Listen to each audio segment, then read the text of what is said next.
पितरों की शांति है तो कितने चावल के दाने चढ़ते हैं? अगर कोई ब्राह्मण ने कह दिया तुम्हारे यहाँ पितृ दोष है, 1 रुपया कमाते हो, 1.25 रुपये खर्च होता है, तुम्हारे पास में पैसा टिकता नहीं, तुम्हारे यहाँ पितरों का दोष है, तो तुम एक चावल का दाना अगर आप कहे कि पीपल के वृक्ष के नीचे दिया लगाओ, पीपल के वृक्ष के नीचे आप जल चढ़ाओ, या महादेव के मंदिर में 1 लोटा जल चढ़ाओ, तो हम कहते हैं ना कि प्रदोष के दिन बेलपत्री का वृक्ष, पीपल का वृक्ष, आंवले का वृक्ष, बड़ का वृक्ष या शंकर का शिवालय, फिर से सुन लेना, पीपल का वृक्ष, बेलपत्र का वृक्ष, आंवले का वृक्ष, बट का वृक्ष या फिर शंकर का, जम के बोलो, शिवालय। शिवालय का मतलब शंकर का मंदिर या शिव। प्रदोष के दिन अगर आपको लग रहा है कि हमारे यहाँ पितृदोष है, बहुत तकलीफ चल रही है, बहुत कोई ने कहा पितृदोष है, कोई कह रहा पितरों का, तुम्हारे यहाँ ये तकलीफ है, पितरों की ये तकलीफ है, पितरों की वो तकलीफ है, पितरों की ये तकलीफ है, बार बार अगर कोई कह रहा है तो फिर आपको उसमें स्मरण करना पड़ेगा कि हम चावल के कितने दाने भगवान शंकर को समर्पित कर दें कि भोलेनाथ हमारे पितरों को तृप्त कर दें। हम तृप्त नहीं करेंगे, हमारी सामर्थ्यता नहीं है कि हम पितरों को तृप्त कर सकते। आप में से कोई है जो पितरों को तृप्त कर सकता है? संसार में कोई नहीं जन्मा जो अपने पितरों को, अपने पूर्वजों को तृप्त कर दे। गया जी का पिंडदान कर लो, तर्पण कर लो, तिलांजलि दे दो, घर में ब्राह्मण भोज करा दो, साधु भोज करा दो, संत भोज करा दो, तुम दुनिया भर का सारा 50 काम कर लो, उसके बाद भी तुम पत्री का किसी को दिखाओगे तो वो भी कह देगा तुम्हारे यहाँ, फिर वापिस कहेगा कि पितृ दोष है। अब तुमने अभी इतना अनुष्ठान करा, इतना पिंडदान करा, इतना तर्पण करा, इतनी तिलांजलि करी, इतना सब कुछ करा, इसके बाद वापिस पितृदोष आ गया, फिर वापिस पितृदोष। क्यों? दुनिया में ऐसा कोई नहीं जन्मा जो अपने पितरों को तृप्त कर।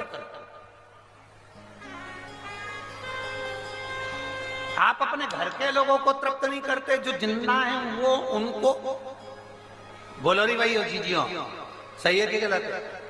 जो जिंदा है, माँ बाप अपने बेटे के लिए कितना भी कर ले, कितना भी, आखिरी में एक दिन बेटा कह देता तुमने हमारे लिए क्या किया। बहू के लिए कितना कर लो, आखिरी में बहू कह देगी वो तो जेठानी को ज्यादा करती है, देवरानी को ज्यादा करती है, हमको करती है, अपनी ननद को ज्यादा करती है, बेटी को ज्यादा करती है, बेटी को लगता है कि बहू को ज्यादा करती है, दामाद को लगता है बेटी को ज्यादा करती है, नाती पंती सबको कितना भी कर लो, तुम अपने अड़ोसी पड़ोसी तुम्हारे रिश्तेदारों को तुम कितना भी दे लो, कितना भी कर लो, पर जब ये तृप्त नहीं हुए तो वो बोलो तो कैसे हो जाएगा? अपनी सामर्थ्यता है, अपनी सामर्थ्यता है कि अपन तृप्त कर ले उनको।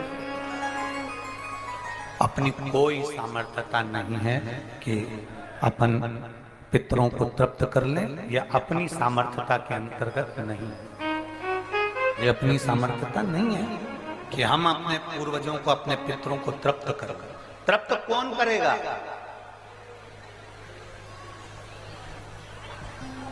जिनकी शरण में पितृ है, वास्तु के देवता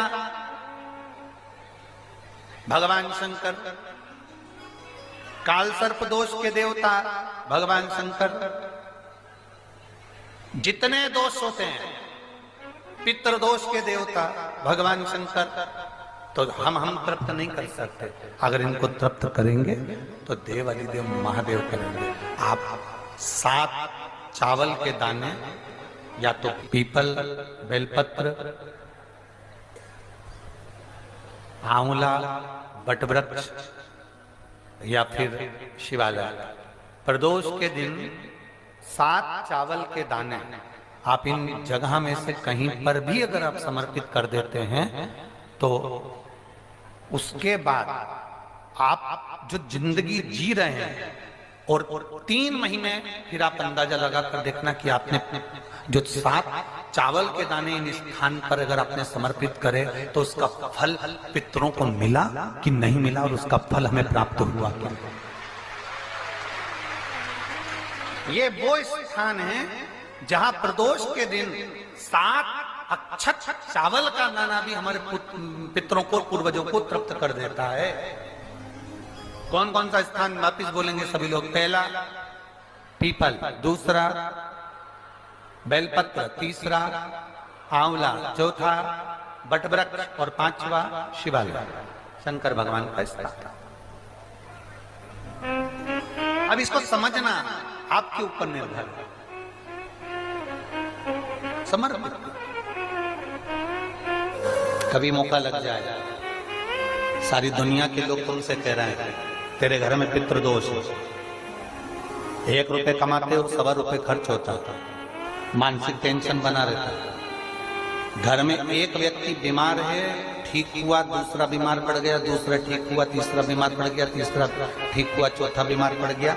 मतलब कहीं ना कहीं पितृ का भाव, पितृदोष का बन रहा है। किसी ने कहा तुमसे कि तेरे यहाँ पितृदोष है, तूने ब्राह्मण को भोजन करा दिया, पिंडदान करा दिया, तर्पण करा दिया, तिलांजलि करा दी, गया जी का श्राद्ध कर दिया, हरिद्वार चली गई, वहां पिंडदान करवा दिया, ब्राह्मण भोज करवा दिया, तिथि पर भोजन करवा दिया, सब कुछ करवा के देते।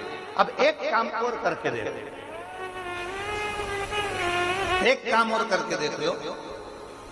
जब तुम घर में भगवान शंकर की आरती, तुम्हारे घर में शंकर जी का शिवलिंग है, भले काय का भी हो, छोटा सा, भले सियोर का कंकर शंकर हो, नर्मदा का कंकर हो, चाहे शंकर पारक के हो, पीतल के हो, स्टील के हो, लकड़ी के हो, जिसके भी हो, लोहे के हो, पाषाण के हो, जिसके भी हो, शंकर का शिवलिंग अगर हमारे घर में है और आप रोज प्रतिदिन भगवान की आरती करते हो, प्रतिदिन, और आपको लग रहा है कि मेरे यहाँ तकलीफ चल रही है, ये ठीक ही नहीं हो रही, लगभग 1.5 महीना आप कम से कम 45 दिन, 1.5 महीने के करीब में ऐसा प्रयास करना कि भगवान की आरती, शंकर भगवान के शिवलिंग की आरती करने के बाद उस दिए को भगवान के सामने मत रखो, उस दिए को उठाकर जहां तुम पानी का मटका रखते हो, हंडा रखते हो, जिससे तुम पानी पीते हो, तुम्हारे रसोई घर में जो पानी का मटका, हंडा, बाल्टी, आरओ का पानी जिस मटके में गिरता है, हंडे में गिरता है, जिसको हमारे पितरों का स्थान कहते हैं,